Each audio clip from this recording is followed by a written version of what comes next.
When you see the whole world shaking and you feel your heart is breaking, take my hand, no hesitating. Oh, oh, oh, oh. When you're just so tired of trying, all alone you feel like hiding. Together we'll keep fighting. There's no stopping us. Hold on, we're gonna make it. We're gonna make it. Don't stop now. Hold on, we're gonna make it. We're gonna mountains too high we can climb it. Feel this, we're taking the moment. There's no stopping us. Hold on, we're gonna make it. We're gonna make it. Can you see the sun is shining like a new hope? Feel it rising, coming over the horizon. There's no stopping us. Hold on, we're gonna make it. We're gonna make it. Don't stop now. Hold on, we're gonna make it. We're gonna mountains too high we can climb it. Feel this, we're taking the moment. There's no stopping us. Hold on, we're gonna make it. We're gonna make it. Don't you give up, don't you give up on me. Don't you give up, don't you give up now. Don't you give up, don't you give up on me. Don't you give up, don't you give up now. Don't you give up, don't you give up on me. Don't you give up, don't you give up now. Don't you give up, don't you give up on me. Don't you give up, don't you give up now. There's no stopping.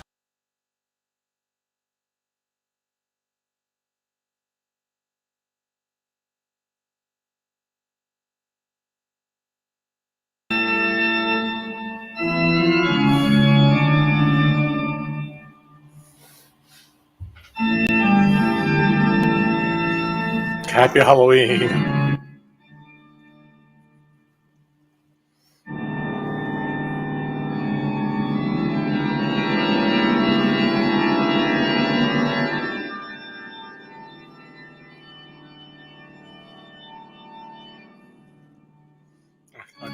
Okay, I'm going to lower that so you can hear me.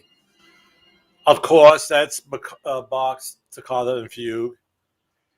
Has really nothing to do with Halloween, but they kind of like always play it for Halloween because it's kind of spooky, kind of dark, a little quiet. But today is actually, I think I'm losing my hat. Today is Halloween. And yes, I always have a show Saturday night at 7. We did Trunk or Treat by our church, and I'm very orange today, but all right. It's about 4:40, but yesterday we had our Trunk or Treat, and it did very well. We were there about an hour, and I was actually there to 7, and I was kind of beat. And then I put a message up that we'll do it tomorrow at 4, but it's actually 4:40 because we did other things today. On Sundays, I visit my father in the nursing home. He's a 97-year-old veteran. And then I just did some last-minute decorations on the house for the trick-or-treat that's coming, and want to make it nice for them. So that's what we're doing. I did lose my hat. So, again, happy Halloween. I hope you are all doing well and safe. I'll stop the music now for a little bit. Okay. And had a closing this week, and it was with a young man that had to write This was actually our third contract. There was lots of competition on my hat is back. And we structured the deal so that he was pretty well protected. And he got the house, and it's a lovely house, and we closed this week. So I'm very happy for him. And I have a new listing coming up this week. I thought I would have it up by this weekend, but the owners had some last minute painting and repairs they wanted to do. And when it hits the market, I want it to be as perfect as possible. So that should be going up on Monday. Okay. So a lot of things are happening. Let's do our little intro, and we'll get into today's subject matter. And here we go.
Okay, so that's what we're going to talk about today. And I actually had a podcast on this earlier. But it's good to review and go over it. It was on my blog this week, Real Estate with Mr. G .blog. And a lot of people still confused about the difference between the two. One, you must do if you are getting a loan from the bank, all right, and that's an appraisal. If you're buying cash, if you have all cash for your offer, you do not have to do an appraisal because you're not going through a bank. You could do an appraisal if you want. That's up to you to make sure that you're not overpaying for the property. But the only time I've seen buyers and my buyers do all cash is when they're buying a foreclosure or perhaps a short sale, and they know right from the beginning that it's under the market value. It's a distressed property, and they will, go in and make the renovations that they can to bring it up to par. So they know right off the bat that it's being purchased below the true market value of a house in that area. That's the same amount of bedrooms and baths. Okay. So I never had a cash buyer do an appraisal. All right. And I've never had someone wealthy enough, maybe some of you guys out there have, who had $250,000, $300,000, whatever, to pay for a house in cash. Okay.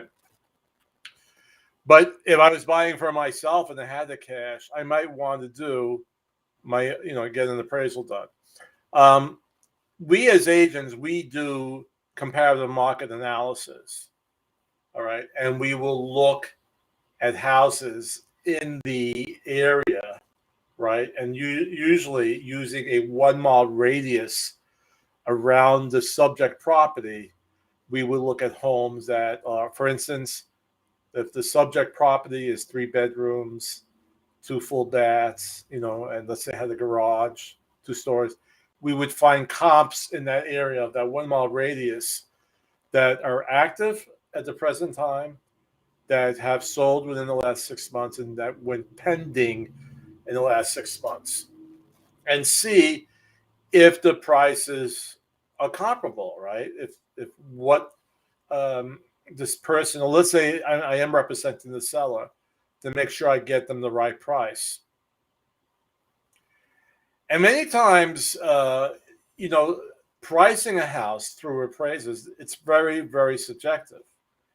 Okay, it's not every appraiser that goes in will appraise a property at the same value. I had a situation where this one appraiser wouldn't bring it up to the asking price because there was a 7-Eleven right across the street. Oh, my hat, it keeps on flying back on my hat. There was a 7-Eleven right across the street, and he thought that was not a good thing because a lot of times 7-Elevens, unfortunately, and I don't want to say a lot of times, let me take that back, but at times they get robbed, and maybe being very close to one is not a good thing. That was his feeling about it. Okay, wasn't my feeling. I thought it would be great to be able to go across the street and get a sandwich there, a hot dog. You didn't feel like cooking, you got to pick up some milk, and it's right across the street. I thought that was a benefit. But to this one appraiser, it wasn't. So it's not the same across the line. And some are very tough because one house, what I did an appraisal for, not appraisal, I mean a CMA, and with all the renovations they did and created an extra bedroom, I think it went to a 5-bedroom from before, they converted the garage. And I looked at 5 bedrooms in a 1-mile radius, and they were like, $275,000 to $300,000. And he only did it at $249,000.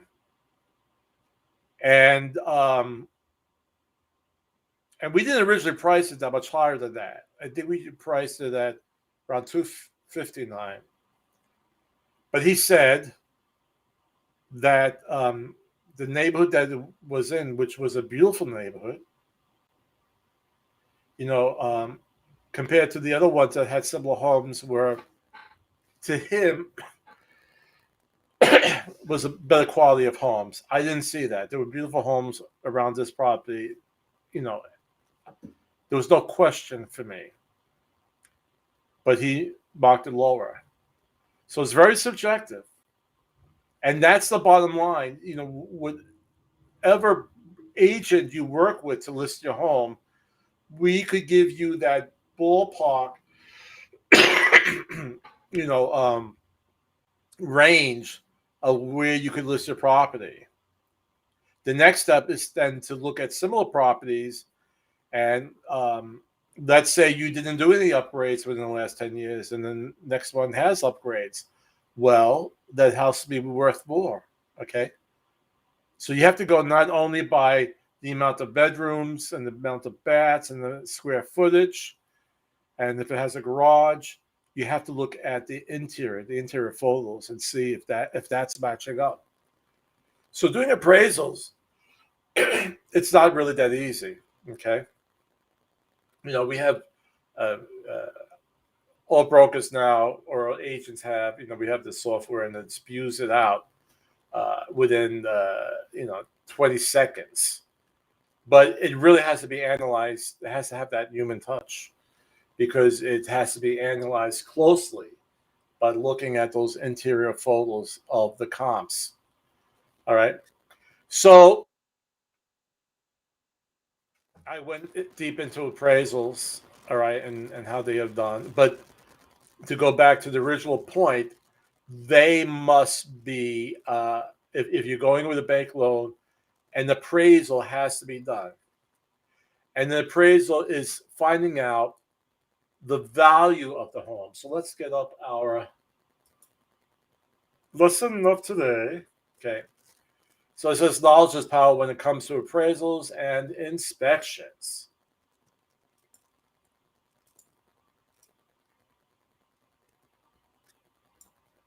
Buyers in today's markets often have questions about the importance of getting a home appraisal and inspection. That's because higher buyer demand and low housing supply are driving intense competition and leading us leading some buyers to consider waiving those contingencies to stand out in a crowded market. Well, you can't waive the appraisal if you are going with a bank loan. But what is the best move? Buying a home is one of the most important transactions in your lifetime, and it's critical to keep your best interests in mind. Here's a breakdown of what to expect from the appraisal and the inspection, and why each one can potentially save you lots of time and money and headaches down the road. The home appraisal. The home appraisal is a critical step for securing a mortgage on your home. As HomeLight explains, and let me get out my highlight pen. Oops, that's not what I wanted. I don't want that. I don't want that. I hit the wrong thing. Okay, here's my highlight pen. Lenders typically require an appraisal to ensure that your loan to value ratio falls within their underwriting guidelines. Mortgages are secured loans where the lender uses your home as collateral in case you default on the agreed upon payments. Now, it's saying here lenders typically require an appraisal. I haven't had, I'm in real estate for, I just want to say 25 plus years. I have to admit my first, I would say my first 10 years was in, maybe a little more than 10 years in rentals when I was back in Brooklyn. But I made very good money with rentals because back in Brooklyn, the tenant, all right, the renter pays the commission, which could be from 1 month's rent up to 10% of the annual. And the beauty of the rental is that, you're still not going to make as much of as with a house, but you could show a rental, and if the landlord approves this person, you could have the lease signed the next day, and you're getting paid. So you don't have to wait 30, 45 days. It's fast money, it's quick money, and in your higher rental markets where the renter pays the commission, it's much better. Down here, we get a referral fee from the seller or the owner, the landlord. It's very, very small. It's like 10% of 1 month's rent, so you're making from $100 to $140. I only show rentals when it's my own listing. I can see running through, and if you're doing rentals and you're making good money, God bless you. I'm not taking away from you. But we have the 7 cities. And when I was doing rentals in Brooklyn, I was just doing my direct area, Park Slope, Prospect Heights. Maybe it was a 5-mile radius. But when you could go 10, 15 miles showing rentals and only make $100 or $140, I'm not doing that. And God bless those who are doing it. And maybe the ones who are doing it, they just show in their immediate area. And that's wonderful. So, again, most times I will show the rental. I will show a rental when it's my own listing. And I've done that. And I did it once or twice because it was people I was working with and they could not qualify for a mortgage at that point, and they needed to find a new dwelling, and I would help them with that. But I usually don't do rentals, and I'm not knocking it. It's just a lot of work goes into selling, a lot of work. And just to stay focused on that and to stay after your clients, your potential clients, it takes a lot. It really does. But the payoff is much, much higher. All right, that's enough of that. Let me just scroll back up to here again. Anyway, going back up to here, lenders typically require an appraisal.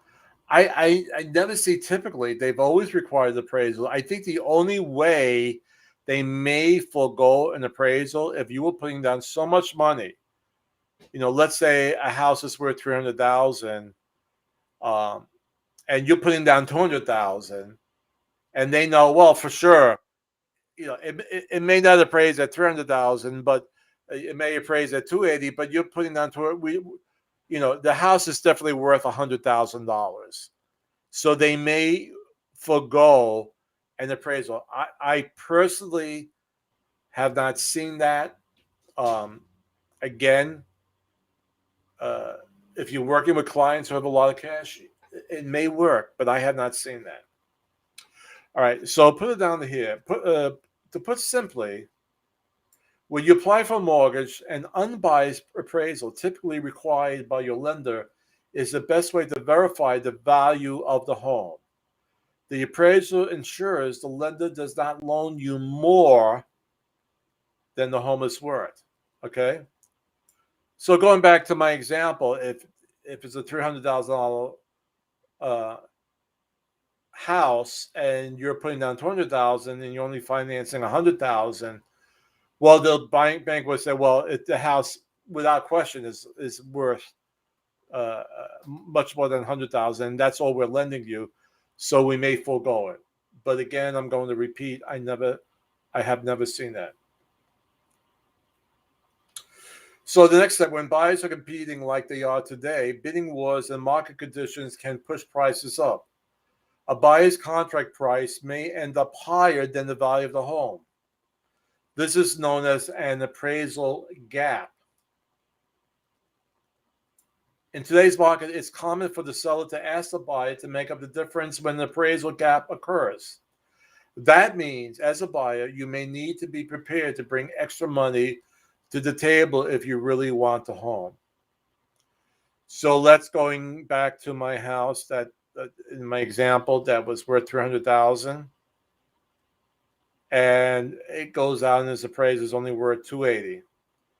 But in today's market, that's a big gap, but they might say, no, we're not going to go down in price. Now, in the contracts that we do, you have the right to renegotiate. And if you can't come to a mutual agreement, you have the right to be released from the contract and get back your earnest money deposit. Now, the bank, because again, if that house is worth 280,000 and the contracted price is 300,000, the lender's not going to let you borrow 200,000. They're going to let you borrow 280,000. You have to make that difference up. Okay. Now, a lot of people are doing an appraisal guarantee, meaning that if it's higher, if the contracted price is higher than the appraisal, the buyer will make up that difference and purchase the house at that higher price. Now, what I did with my last one, I said as long as the appraisal is not, and I think we did $5,000 below the contracted price. Once it goes below that, then we have the right to renegotiate. And luckily, it still came out high, the appraisal. But you have to really look at your cash position when you do this. And like I put in a parameter. I've talked with other agents. They're using these parameters to put in. But the buyer has to make sure they have that cash. And I've seen homes go back on the market because they said, okay, yeah, we'll pay that difference. And they couldn't raise the money. They just didn't have it. You could get money from family members and get a gift from them. And maybe some buyers thought they could do this. And when they went to the family member, they said, I'm not going to do it. So I've seen about 2 or 3 homes go back on the market. And the listing agent will write in the agent comments, it's no fault of the seller. something went wrong with financing. Okay. So let's go look at the home inspection. Again, a home inspection is not required by the bank. This is all upon you. But we always, always highly recommend a home inspection. And if a buyer of mine decided not to go with a home inspection, I would have them sign a waiver that though I discussed with them the importance of a home inspection, you have decided not to go with it. All right. Because I want proof that I talked with them about the importance of it. Because if you don't do it, and again, it's a situation where you have to have lots of money. If you find out that the HVAC system is on its last legs after you purchase a home and it goes kaput in a month or 2 months, that's a replacement cost from $10,000 to $15,000, depending on the size of the house. Or if the roof is bad, or if there's problems with the foundation or in the crawl space, you want to find that out at the beginning. All right. So, like the appraisal, the inspection is important because it gives them partial evaluation of the home. While the appraisal determines the current value of the home, the inspection determines the current condition of the home. All right. So the appraisal is value for the bank, and condition is for your own benefit to see how well this house is built, if there's any problems to foresee.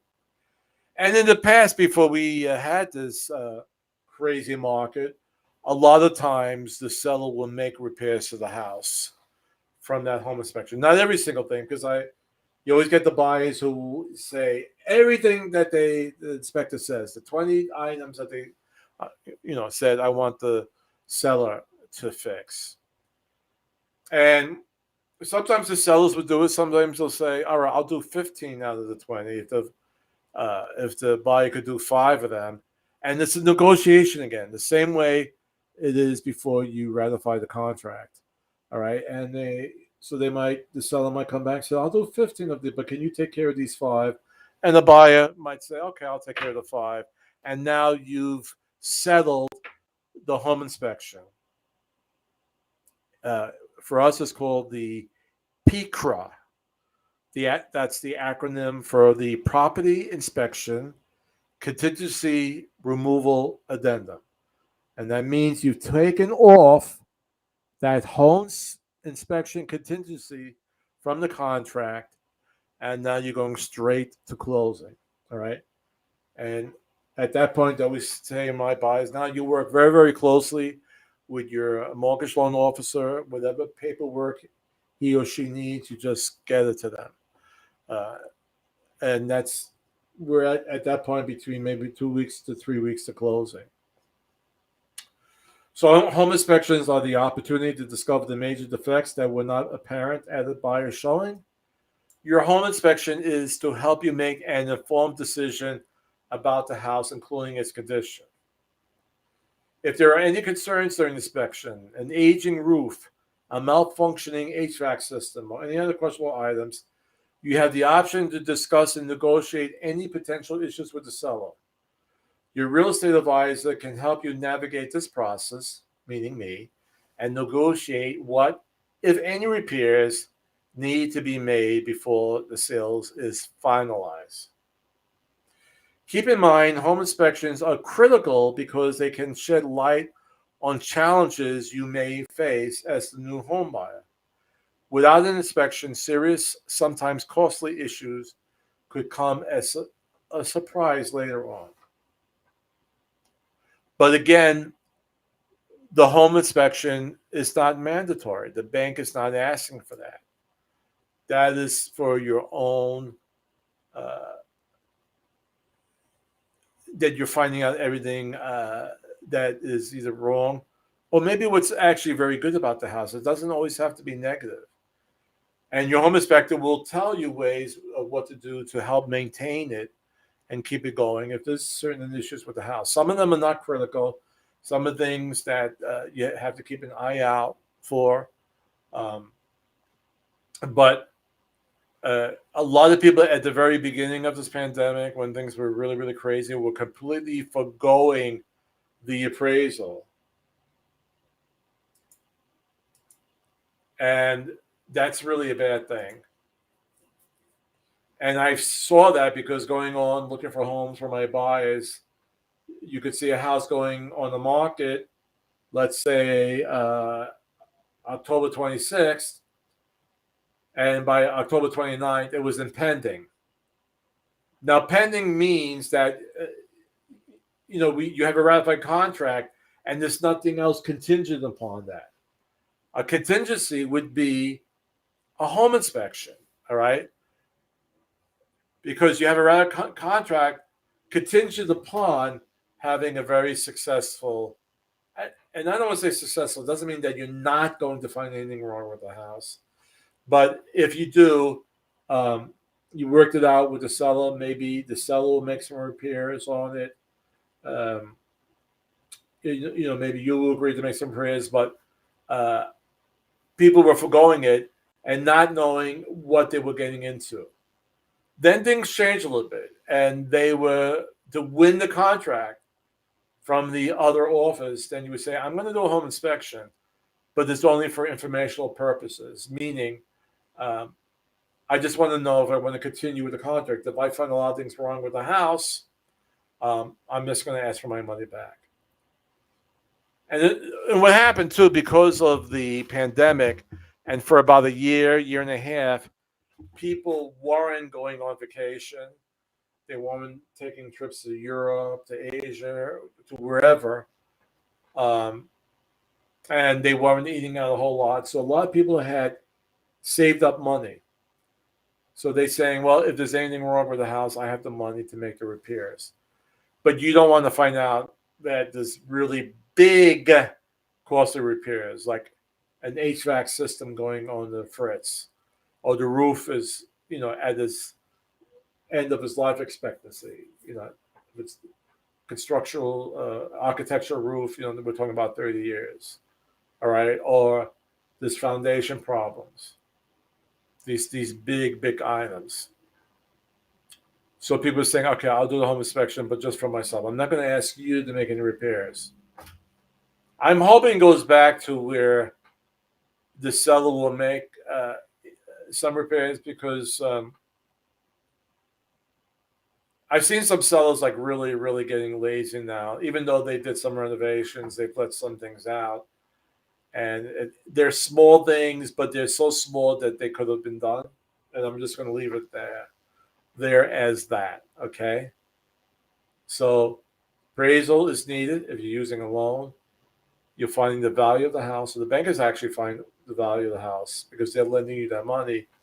Home appraisal is for the condition of the house and for your own, I think the word is edification. If you want to continue with the sale, with the purchase, if you want to, if you're doing it without that written in statement for informational purposes anyway, you may ask the seller to fix some things. Okay. All right. With that in mind, I think I have a video on because of when you use an agent like myself, a realtor, why buying a house is not that scary. I think that's what this is.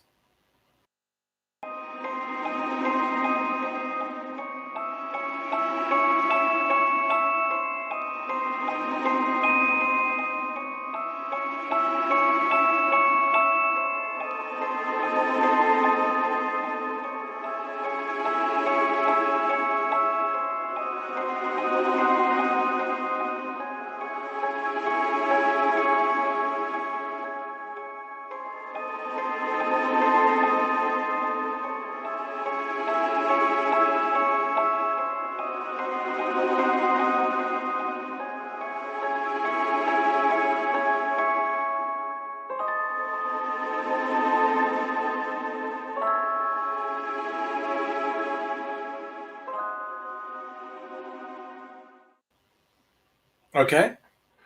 So you're ready to buy, you're ready to sell, please contact me. Wherever you're seeing my live stream broadcast, there'll be a way to contact me. Okay. In fact, you'll see it in my credits too. But please contact me if you have any, if you if you're ready to enter the real estate market. Okay. And if you think of becoming a real estate agent, contact me too. Okay. So that's a good thing.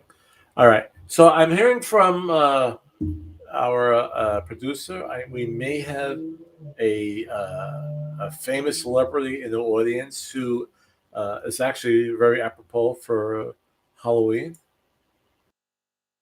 Great news! We have a celebrity in the audience perfect for Halloween. Though he is a purely fictional creation, the author Stoker named his infamous character after a real person who happened to have a taste for blood, Vlad III, Prince of Wallachia, or as he is better known, Vlad the Impaler. The morbid nickname is a testament to the Wallachian prince's favorite way of dispensing with his enemies. Ladies and gentlemen, Dracula.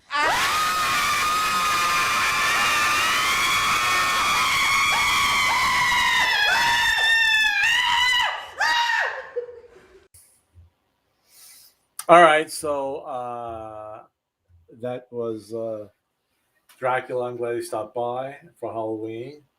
All right, I thought I was going to have another funny. I guess it had to be live.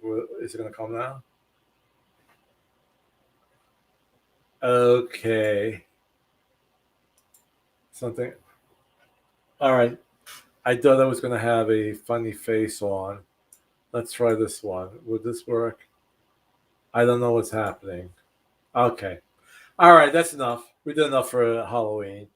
Sorry about that. So, if you go out trick or treating, be safe. If you haven't been vaccinated, wear your mask.